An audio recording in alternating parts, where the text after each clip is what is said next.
പിന്നെ അടുത്തത്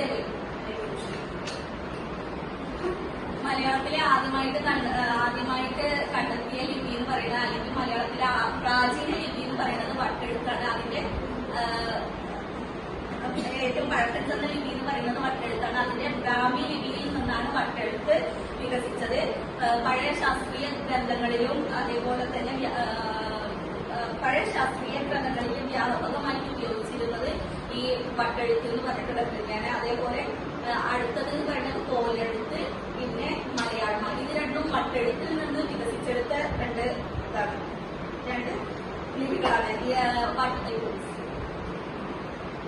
പിന്നെ അതിന് മുമ്പ് ഇപ്പൊ നമ്മളുടെ മലയാളത്തിൽ ഈ ഒരു കാലത്താണ് അക്ഷരങ്ങൾ നമ്മുടെ മലയാളത്തിന്റെ 49 അക്ഷരങ്ങളായിട്ട് വന്നിട്ടുള്ളത്. ഈ ഒരു കാലഘട്ടത്തിലാണ് 49 അക്ഷരം, 13 വൊവൽസും 36 കോൺസണൻസും ആയിട്ട് എത്തിയിട്ടുണ്ട്. പിന്നെ ഏർലി റൂട്ട്സ് ആണ്.